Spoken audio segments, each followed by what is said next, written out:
I called her parents and demanded they come to pick up their cheating daughter immediately. Hello everyone, welcome back to my channel Zone Stories. Today we have a story where this man immediately called off the wedding and demanded the ring back. Let's see how this story ended. I'm now 31, but this happened in 2014 when I was 26 and my ex-fiancée was 25. Let's call her Barb. We met in college and dated for 3 years prior to our engagement with a wedding date booked by the 4th year. Neither of our parents are well off financially, and she was attending grad school, so the financial responsibility fell on me, which totaled $20,000 that was paid in full 4 days prior to the wedding.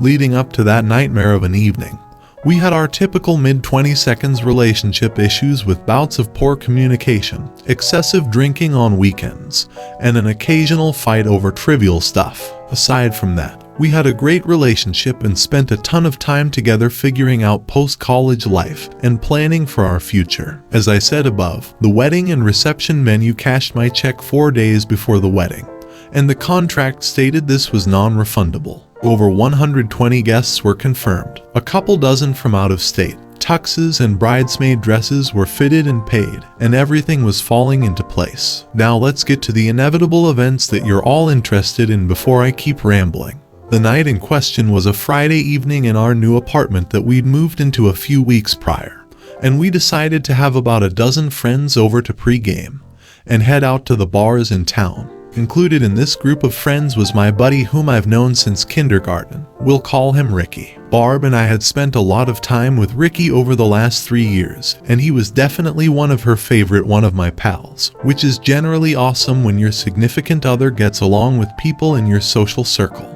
The night started at a local hookah lounge that was BYOB, so by the time we left there, a 1/5 of Jameson and 30 rack of Ewingling were gone and everyone was buzzed. The next 3 hours were spent between 2 to 3 bars that resulted in the entire group devolving into a drunken, belligerent mess. Once the bars closed, most people went home with the exception of myself, Barb, Ricky, and another couple who came back to our apartment for a nightcap.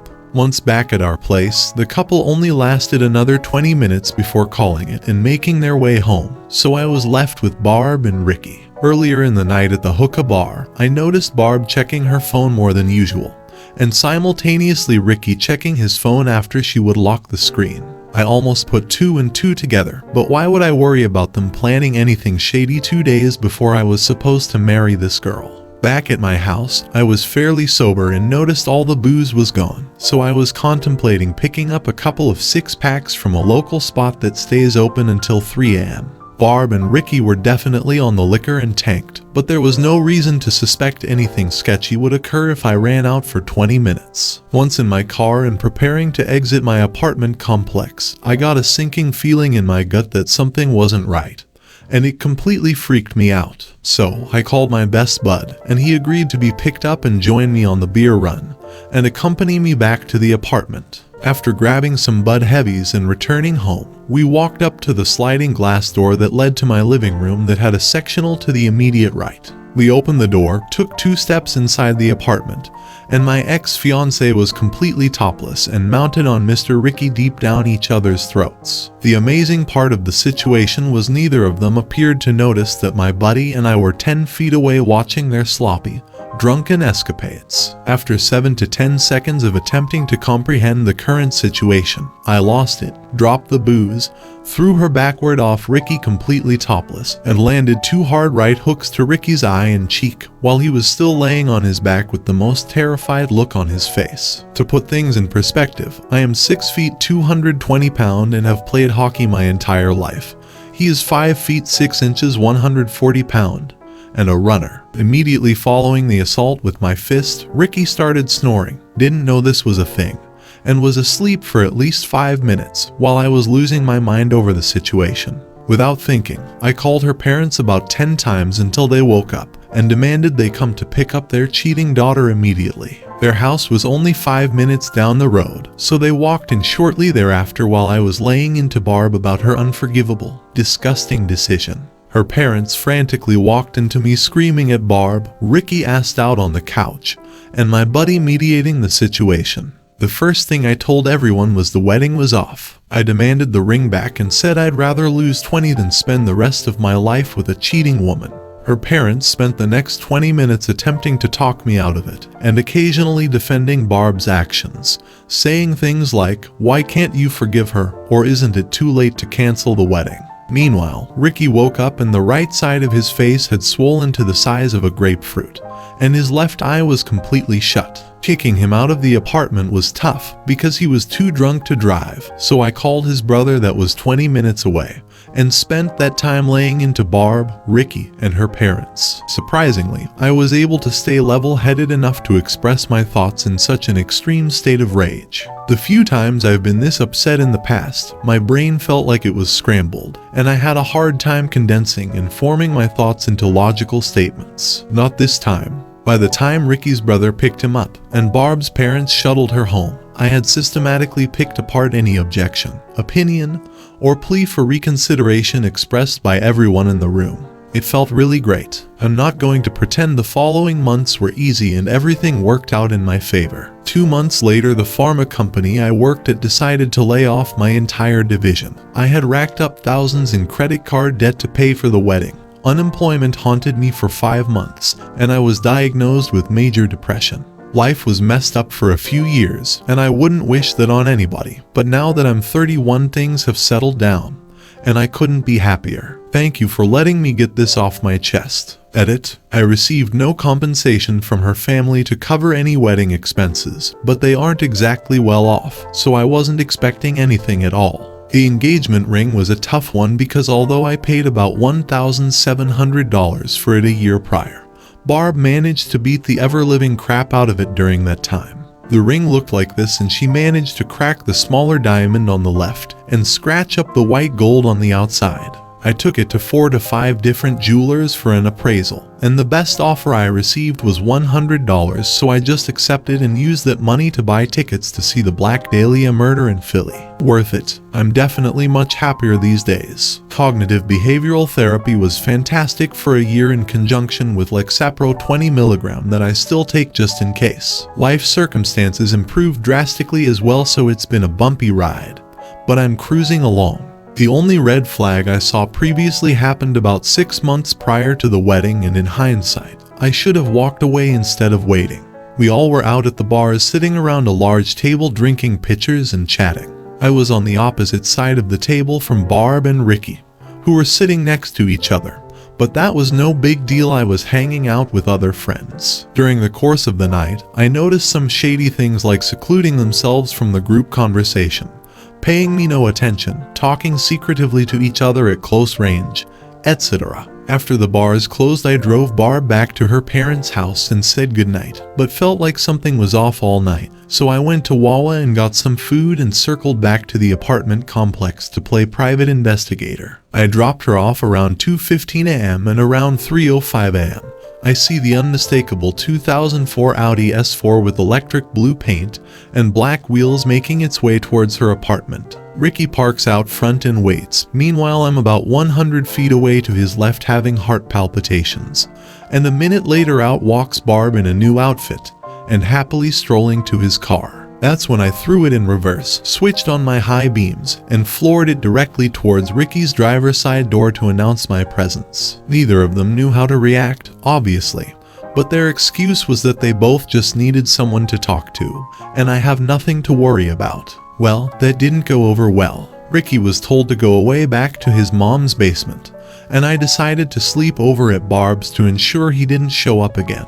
It took a few weeks to reconcile with Ricky, but they both assured me over and over that I had nothing to worry about going forward. She apologized for a couple weeks, but I cut her off after I found someone to sublet our apartment about a month after the incident. The only explanation I received was I was drunk or we were totally blackout drunk. Neither were comforting, so I moved on. He did not call the cops, partly because he felt horrible about the situation and knew he deserved it. About 2 years ago, he called me, and we talked for 2 hours or so, and ultimately I decided to forgive him. We don't hang out anymore, but I've seen him a dozen times randomly the last couple years. No hard feelings. 20K is not something I could come back from. At that rate, I'd rather have a nicer ring and a cheap wedding. I can't believe she paid nothing. Also, I'd have thrown Ricky on the street. I have been married to my husband for 12 years. We have 4 kids. Earlier this year, I found out he was having an affair with an old girlfriend of his. I walked into our house and found them having bedroom activity against the breakfast bar in the kitchen. Actually, he tried to convince me that it was just that one time, as if that was supposed to make me feel better. I later found out from his affair partner that it had been going on for a few months. They supposedly just ran into each other and met up one time, and it turned into bedroom activity. And they'd been meeting up to have bedroom activity regularly for a few months. I was angry, devastated, felt ugly and inadequate and unloved. We continued to live in the same house, but I basically ghosted him and went about my life pretending he wasn't there most of the time. He begged me to talk, to give him another chance, and finally just tell him if I wanted a divorce. I think the truth was that I was too scared or too numb to make a decision. When my feelings began to thaw about 2 months in, we toyed around with the idea of trying to fix our marriage. We didn't go about it the right way. We didn't get into therapy, individual and joint, like we probably should have as soon as possible. We talked about our marriage, what he had done, what we both wanted, and we started having a ton of bedroom activity, which I now know was hysterical bonding. It wasn't like we didn't have bedroom activity regularly before his affair. He didn't seek somebody else out because we had a dead bedroom or anything like that. But we started having bedroom activity multiple times a day. I craved it all the time. I got irresponsible. I got pregnant sometime during that mess. My immediate reaction was to get a termination. It broke my heart to feel that way, and termination isn't something I take lightly at all. It's just that I felt there was no way I could or should we bring a baby into this mess. Plus, we had agreed to have up to 3 kids and had already gone one over that in our ages. Just so many things. I just kept putting it off every day. I kept it my secret for a while, wondering if I'd ever tell him. In the meantime, I started to feel like I couldn't continue our marriage. I couldn't handle being with somebody who did that to me. I was so angry, and I was done being angry. I wanted to move on. I wanted to show him he couldn't treat me like that, no second chances. I told him I wanted to legally separate because despite how I felt, I couldn't quite bring myself to go all the way to divorce just yet. In my heart, I did want our family to stay together. I just couldn't picture how I could stay with a man who cheated on me so easily and in our own home. Staying with him made me feel like I was just letting all my own dignity go right out the window. I made the possible mistake of telling him I was pregnant. I couldn't seem to move my feet on the termination, and I don't think consciously I was telling him. So he'd pull out some grand gesture to try to stay together. If we were going to get legally separated and possibly divorced, there was this one all detail that could affect all of that, at least in the immediate future. I told him that I wanted to get a termination, but was just finding it easier said than done.